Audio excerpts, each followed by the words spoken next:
नाजरीन आदाब, मैं हूँ युसरा और आप देख रहे हैं एमएमसी न्यूज़ इंडिया। नाजरीन, अगर आपने अभी तक हमारे चैनल को सब्सक्राइब नहीं किया तो आज ही हमारे चैनल को सब्सक्राइब करें ताकि आप सच्ची और अच्छी खबरें सबसे पहले देख सकें।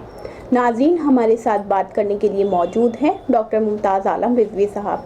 नाजरीन, आज हम उनसे बात करेंगे रिपब्लिक टीवी के चीफ अर्नब गोस्वामी के बारे में। मुमताज़ साहब, माइनॉरिटी मीडिया सेंटर में आपका बहुत बहुत खैर मकदम है। जी शुक्रिया बहुत।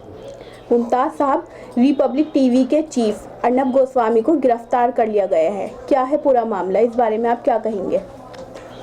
देखिए, ये एक ख़बर आ रही है महाराष्ट्र से कि जो रिपब्लिक टीवी के एमडी हैं अर्नब गोस्वामी, सीनियर जर्नलिस्ट, उनको गिरफ्तार किया है महाराष्ट्र की पुलिस ने। और उस पर काफ़ी अभी हंगामा चल रहा है, काफ़ी सवालात उठाए जा रहे हैं।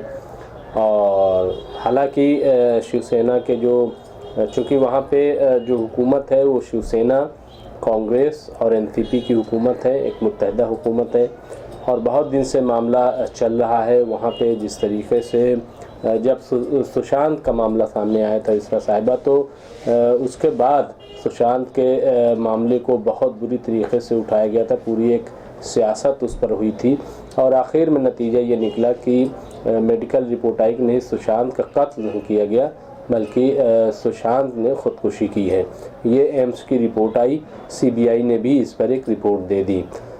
लेकिन शुरू से अर्नब गोस्वामी इसको कत्ल बताते रहे और इस पर काफ़ी आगे निकल गए। बाद में ये पता चला कि पूरा मामला टीआरपी का खेल है। इसमें कुछ को ख़ुदकुशी करने के लिए भी उकसाया गया, ऐसा शिवसेना के जो तर्जुमान हैं संजय राउत का कहना है। संजय राउत ने कहा कि बगैर सबूत के पुलिस काम नहीं करती हमारे यहाँ और कानून का राज है, कानून जो कहता है वही किया जा रहा है, ये उनका कहना है। बहरहाल ये अपने आप में बड़ी खबर है कि रिपब्लिक टीवी के जो चीफ हैं अर्नब गोस्वामी, उनको गिरफ्तार किया गया। आपने देखा होगा कि अर्नब गोस्वामी को लेकर के तरह तरह के वीडियोस भी बन रहे हैं, चीखना चिल्लाना और ये वो। फिर इसके अलावा वो जिस तरीके की ज़बान ख़ुद इस्तेमाल करते हैं, सुन लो, ये कर लो, वो बिल्कुल से। तो उन्होंने जो महाराष्ट्र के सीएम हैं उनको भी इसी तरीके से उद्धव ठाकरे के बारे में कहा था, बोला था, पुलिस को भी चैलेंज कर दिया था। बहरहाल अब ये पूरा मामला जो है वो एक नए उसमें दाखिल हो रहा है क्योंकि अर्नब गोस्वामी को गिरफ्तार किया गया है। अर्नब गोस्वामी ने ये इल्ज़ाम लगाया है कि उनको पुलिस ने मारा पीटा है, उनके घर वालों की पिटाई की है, यानी बेटे की, माँ की और अहलिया की, ये उनका इल्ज़ाम है। तो बहरहाल जो भी है, लेकिन ये तस्वीर मैं कहूँगा कि मीडिया के लिए ख़ास तौर से बहुत अफसोसनाक है, क्योंकि इससे पहले कम से कम इस तरीके से नहीं हुआ कि किसी जर्नलिस्ट को, बड़े जर्नलिस्ट को, जो पूरी दुनिया में जिसको जाना जाता हो, वो उसकी ये नौबत आ जाए कि उसको पुलिस उठा कर ले जाए। कहीं ना कहीं तो गलती है। ऐसा नहीं है कि इतने बड़े जर्नलिस्ट को यूं ही पुलिस उठा कर ले जाएगी और यहीं उसकी पिटाई कर देगी, ऐसा नहीं हो सकता है। तो अब देखना होगा कि दोनों लोग क्या कहते हैं, अर्नब गोस्वामी की तरफ से क्या बात कही जा रही है और जो महाराष्ट्र की हुकूमत है, पुलिस है, वो क्या कह रही है, एक देखने वाली बात होगी। लेकिन बहरहाल ये एक बड़ी खबर है कि एक जर्नलिस्ट को पुलिस उठाकर ले गई, गिरफ्तार किया। जी मुमताज़ साहब, बीजेपी कह रही है कि जमहूरियत का कत्ल है, इस बारे में आप क्या कहना चाहेंगे? देखिए, जमहूरियत का कत्ल ये कहा जा रहा है कि कत्ल है, लेकिन हम ये भी देखेंगे कि कई ऐसे जर्नलिस्ट हैं, बड़े बड़े जर्नलिस्ट जो जेल भी गए हैं, उनको भेजा गया अगर कहीं वो उनके साथ उन्होंने कुछ गलत किया है तो। और ये भी है जैसा कि बीजेपी कह रही कि ये जमहूरियत का कत्ल है, चूँकि बोलने की आज़ादी, लेकिन बोलने की बुनियाद पर महाराष्ट्र पुलिस ने गिरफ्तार नहीं किया है। उन्होंने सारे सबूत दिए हैं कि हमने किस बुनियाद पर अर्नब गोस्वामी को गिरफ्तार किया है। तो बहरहाल ये मामला कोर्ट का है, कोर्ट तय करेगी कि क्या होगा, पुलिस सही है कि गलत है, पुलिस ने सही गिरफ्तारी की है, गलत गिरफ्तारी की है। हम फैसला नहीं कर सकते हैं। और मरकज़ी हुकूमत के भी पीएमओ से भी बयान आया है, और भी लोगों ने कुछ जो वज़ीर क़ानून है, मरकज़ी वज़ीर क़ानून रविशंकर, उन्होंने भी कहा, असम के चीफ मिनिस्टर ने भी इस गिरफ़्तारी की मज़म्मत की है। तो इस तरीके से ये चीज़ उठाई जा रही हैं। लेकिन बहरहाल अगर पुलिस ने गिरफ़्तार किया है तो उनके पास ज़रूर कोई न कोई सबूत है, इसकी बुनियाद पर उन्होंने ये कार्रवाई की है। अब ये इंतकामी कार्रवाई है कि क्या है, लेकिन दुनिया ने युसरा साहिबा देखा कि ख़ुद अर्नब गोस्वामी किस तरीके से किस ज़बान का इस्तेमाल करते हैं। अच्छा, मैं उसकी बात नहीं कर रहा हूँ कि महाराष्ट्र हुकूमत को उन्होंने क्या कहा, महाराष्ट्र पुलिस को क्या कहा। ख़ुद उनके यहाँ जो गेस्ट आते हैं उनको जिस तरीके से वो डांटते हैं, वो मैंने कभी, भाई गेस्ट का क्या मतलब है, गेस्ट जो है मेहमान अतिथि देव भव हमारे यहाँ तो वो है। तो अगर आपने किसी मेहमान को अपने टीवी चैनल बुलाया तो चुप रहिए, बैठ जाइए, आप बोल नहीं सकते आप, इस तरीके की ज़बान जो है अपने मेहमानों के साथ, ये रवैया तो मैंने कभी नहीं देखा। या तो आप जिनको बुला रहे हैं उनको आपने ख़रीद लिया है, वो मेहमान नहीं है, आपके बंधुआ मजदूर हैं जो आपके चैनल पर डिबेट कर रहे हैं। मैं फिर ये बात दोहरा रहा हूँ कि या तो वो आपके बंधुआ मजदूर हैं, क्योंकि उनके साथ जो आप जिस तरीके का ट्रीटमेंट करते हैं वो एक बंधुआ मजदूर ही के साथ किया जा सकता है, मेहमान के साथ नहीं किया जा सकता। मिसाल तौर पर मैं अगर कहीं जाऊं और जो मुझे बुलाए वो मेरे साथ बदतमीज़ी करे तो मैं वहाँ कितनी देर रहूँगा? नहीं रहूँगा। लेकिन मैंने देखा कि मेहमान जो बन के जाते हैं वो बैठे रहते हैं गाली सुनने के बाद। तो इसका मतलब ये है कि एक अंडरस्टैंडिंग, लेकिन दुनिया जो देख रही है वो ये देख रही है कि ये तरीका जर्नलिज्म का नहीं है। तो बहरहाल हमने शुरू में भी कहा युसरा साहबा कि ये वाकई अफसोसनाक है कि एक जर्नलिस्ट को गिरफ़्तार किया गया, लेकिन इनके ख़िलाफ़ देखिए मामलात भी तो बहुत हैं। देखिए सिर्फ महाराष्ट्र पुलिस नहीं, सुप्रीम कोर्ट तक में मामला पिटीशन दाखिल की गई है। जमीयत उलमाए हिंद ने पिटीशन दाखिल की है ये जमात के ताल्लुक़ से, जो उस तबलीगी जमात के ताल्लुक़ से, कि किस तरीके से झूठ फैलाया गया था, एक नफ़रत का माहौल खड़ा कर दिया गया था। फिर एकतरफा जो रिपोर्टिंग की गई थी उसको लेकर के झूठी रिपोर्टिंग, झूठी खबर, बिल्कुल बेबुनियाद। यानी आप जो सोचते हैं वो खबर है ऐसा नहीं है, बल्कि जो खबर है वो खबर है। आपके सोचने से कोई चीज़ खबर नहीं बन सकती, तो अपनी सोच को खबर में तब्दील करना ये मैं समझता हूँ कि मुनासिब नहीं है।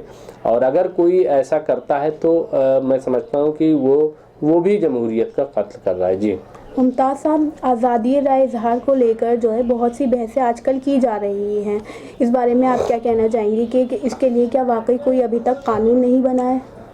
देखिए, ये मामला फ्रांस से शुरू हुआ कि जहाँ पे हुजूर अकरम मोहम्मद सल्लल्लाहु अलैहि वसल्लम की शान में गुस्ताखी की गई, एक खाका बनाया गया, और फिर जब उसको रोकने की बात की गई तो उसको कहा गया ये इजहार राय की आज़ादी है।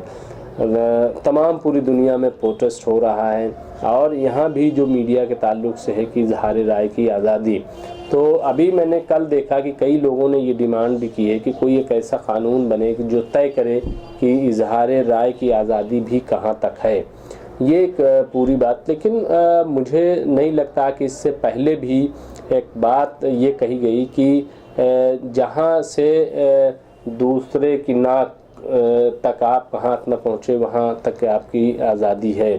तो ये मैं समझता हूँ कि इस बात को समझना चाहिए कि आपकी आज़ादी वहीं तक है कि जहाँ दूसरे को नुकसान न हो। ये नहीं हो सकता है कि आप तो आज़ाद हैं तो दूसरा क्या है। हाँ, आपकी आज़ादी ये नहीं हो सकती है कि आप बीच सड़क पर बारात लेके जाएंगे तो बाकी लोग जो जिनको काम पे जाना वो क्या करेंगे, जैसा कि होता है यहाँ पे। मैं बारात की मिसाल इसलिए दी कि अक्सर आप देखेंगे रोड पे बारात जा रही है, पूरा ट्रैफिक हो जाता है, लेकिन साहब बारात जा रही है। तो ये आज़ादी का मतलब ये कतई नहीं है। या और भी आप देखिए रोड पर कि हम जब जाते हैं सड़क पर चलते हैं तो रेड लाइट होती है यूसरा साहब। आप तो जगह जगह कैमरे भी लग गए हैं कि आप अगर 50 से ज़्यादा स्पीड में गाड़ी चलाएंगे तो आपके घर पे चालान आ जाएगा, आपको 3000 रुपये देने पड़ेंगे। इसी तरीके से रेड लाइट है। तो आपको आज़ादी तो है गाड़ी चलाने की, लेकिन आप 50 से ज़्यादा की स्पीड पे नहीं चलाएंगे कुछ मखसूस जगहों पर। इसी तरीके से आपको गाड़ी चलाने की आज़ादी है, लेकिन जहाँ रेड सिग्नल होगा वहाँ आपको रुकना पड़ेगा। आज़ादी का मतलब ये नहीं कि रेड सिग्नल आप जैसे ही फिर अगर रेड लाइट को आप क्रॉस करते हैं तो आपको फ़ाइन देना पड़ता है। हाँ, आपको फ़ाइन देना पड़ता है, आपको पुलिस जो है रोकती है, आपको पकड़ती है। तो इसी तरीके से आज़ादी तो है, बोलने की भी आज़ादी है, लेकिन किसी को गाली देने की आज़ादी तो नहीं हो सकती है। कोई आज़ादी इसलिए तो नहीं हो सकती कि आप आज़ादी के नाम पे किसी को ठेस पहुंचाएं। हाँ, आज़ादी का मतलब ये तो नहीं है कि आप किसी के माँ बाप को जो है वो गाली दें या उसके कार्टून्स बना दें गलत तरीके से, उनको बराहना कर दें, ये तो आज़ादी नहीं हो सकती है। आज़ादी अपने तक है, अपनी ज़ात पे भी आज़ादी नहीं देखी उसने साहब, अपनी ज़ात पे। मैं अमेरिका या दूसरे मकामात की बात नहीं कर रहा हूँ, लेकिन क्या आप अपनी आज़ादी के नाम पे बराहना यहाँ से जा सकते हैं क्या रोड पे? क्या आप बाज़ार में निकल जाएं बग़ैर लिबास के साहब मैं तो आज़ाद हूँ, मुझे तो आज़ादी मिली है? तो ये आज़ादी देखिए, एक माशरे का भी एक कुछ निज़ाम होता है, इसी तरीके से लॉ एंड ऑर्डर का भी होता है सिस्टम। बोलने के मामले में भी आप ऐसा थोड़ी है कि अब आज़ादी है, आप मस्जिद में नमाज़ पढ़ रहे हैं, आज़ादी है आप गाली बकने लगिए, तो वहाँ तो ये नहीं चलेगा। या मंदिर में आप जाइए पूजा करने के लिए और कहिए साहब हम तो आज़ाद हैं और हम तो यहाँ गाली बकेंगे, हम तो यहाँ बुरा भला कहेंगे भगवान को, तो ये नहीं हो सकता है। आज़ादी की भी ये है कि एक लिमिटेशन है कि आप दूसरों को ठेस न पहुँचे। तो इजहार राय की आज़ादी है, लेकिन आप किसी के जो पैगंबर हैं, अंबिया हैं या कोई भगवान हैं, आप उनको बुरा भला कहें, ये इजहार राय की आज़ादी नहीं हो सकती है। इसी तरीके से मीडिया में भी इजहार राय की आज़ादी है कि आप सच दिखाएं, आप बताएं कि यहाँ गलत हो रहा है, लेकिन किसी की तौहीन करें, किसी को गाली दें, किसी की बेइज्जती करें, ये मैं समझता हूँ कि ये इजहार राय की आज़ादी नहीं है। आप किसी को गाली नहीं दे सकते हैं। आप ज़रूर अगर कोई खामी है आप उसकी निशानदेही करें, आप उसको बताएं कि ये गलत हो रहा है, ये सही हो रहा है, लेकिन ये कि इजहार राय की आज़ादी के मामले में आप बुरा भला बहुत ज़्यादा उस तरीके से करने लगें, ये मैं समझता हूँ कि ठीक नहीं है। और इसीलिए मुझे नहीं लग रहा है लोग करें कि कानून नहीं है और कानून बनना चाहिए। भाई क्या कानून बनना चाहिए? सबको पता है, सबको पता है कि आप कोई भी ऐसा काम नहीं कर सकते हैं कि जिससे दूसरे के दिल को ठेस पहुँचे। ये बिल्कुल बेबुनियाद है, गलत है। आप अपने मज़हब पे रहें, आप अपने नज़रिए पर कायम रहें, कोई इख्तलाफ नहीं है, कोई इख्तलाफ नहीं। दुनिया ऐसे ही चलती आ रही है। आप देखिए कि शुरू से जब दुनिया शुरू हुई उसके बाद से कितने नज़रियात सामने आए, कितने मज़हब सामने आए, अपने अपने तौर पर लोगों ने उसको आगे बढ़ाया। तो ये सिलसिला जो है वो यूं ही चलता रहेगा मैं समझता हूँ। और ये इजहार राय के नाम पर किसी की तजलील की जाए, किसी को बेइज्जत किया जाए, किसी पर हमला किया जाए, मैं समझता हूँ ये मुनासिब नहीं है। जी मुमताज़ साहब बहुत बहुत शुक्रिया। जी शुक्रिया। नाज़रीन, आज हमारे साथ बात करने के लिए मौजूद थे डॉक्टर मुमताज़ आलम रिजवी साहब। नाज़रीन, आज हम उनसे बात कर रहे थे कि रिपब्लिक टीवी चैनल के चीफ अर्नब गोस्वामी को गिरफ्तार कर लिया गया है। इस बारे में हम कुछ ख़ास बातचीत कर रहे थे। हमने पहला सवाल मुमताज़ साहब से किया था कि रिपब्लिक टीवी चैनल के जो चीफ हैं उनको जो गिरफ्तार कर लिया गया है, इस मामले पर वो क्या कहना चाहेंगे। उन्होंने इस बारे में खुसूसी तबसरा पेश किया है। दूसरा सवाल हमने मुमताज़ साहब से किया था कि अर्नब गोस्वामी को जो गिरफ्तार कर लिया गया है, इस मामले में बीजेपी कह रही है कि ये जमहूरियत का कत्ल है। इस बारे में मुमताज़ साहब की जो राय है, उन्होंने अपनी राय पेश की। तीसरा सवाल हमने मुमताज़ साहब से किया था कि इजहार राय की आज़ादी को लेकर भी काफ़ी बहसें की जा रही हैं, इसको लेकर कोई कानून अभी तक बना है या नहीं, इस बारे में भी हमने कुछ ख़ास बातचीत की। तो नाज़रीन, हम फिर हाजिर होंगे कुछ बड़ी खबरों के साथ। तब तक के लिए हमें दीजिए इजाज़त और देखते रहिए MMC न्यूज़ इंडिया और हमारे चैनल को ज़्यादा से ज़्यादा सब्सक्राइब कीजिए। शुक्रिया। खुदा हाफिज़।